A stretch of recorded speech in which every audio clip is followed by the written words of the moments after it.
வணக்கம். வளமேஸ் அகாடமில இன்னைக்கான அடுத்த கரண்ட் அஃபேர்ஸ் என்னன்னு பார்த்துடலாம். India dies with Africa signal stability இந்த டர்புலண்ட் வேர்ல்டுன்னு சொல்லியிருக்காங்க. ஸோ டர்புலண்ட் வேர்ல்டுன்னு ஏன் சொல்லியிருக்காங்கன்னு பார்த்தீங்கன்னா, இப்போ ரீசெண்டாக வார்ஸ் போயிட்டு இருக்கிறதுனால நிறைய அன்சர்டனிட்டி வந்து நிலவிட்டு இருக்கிறதுனால அந்த டைம்ல இந்தியாவும் ஆப்பிரிக்காவும் ஒரு பார்ட்னர்ஷிப் டீல் போடலான்னு பேசியிருக்காங்க. ஸோ அது என்னைக்கு நடக்க போகுது பார்த்தீங்கன்னா, May 31 அன்னைக்கு நடக்க போகுது, நியூ டெல்லியில நடக்க போகுது.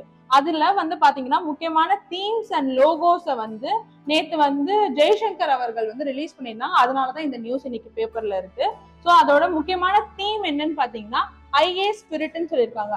இதோட ஃபுல் ஃபார்ம் பாத்தீங்கன்னா India Africa strategic partnership for innovation resilience inclusive transformation சொல்லியிருக்காங்க. ஸோ இது எதனால பார்ட்னர்ஷிப் வந்து டீல் பண்ண போறாங்கன்னு பாத்தீங்கன்னா, இப்போ டியூ டு த வார் நம்ம வந்து நேச்சுரல் கேஸ், அதுக்கப்புறம் வந்து பெட்ரோலியம் அண்ட் ஃபர்டிலைசர்ஸ்லாம் வந்து நம்ம மேக்சிமம் கல்ஃப் கண்ட்ரியை வந்து நம்பி இருக்கிறதுனால இப்போ நம்மளால வந்து அதை கரெக்டா வாங்கிக்க முடியல.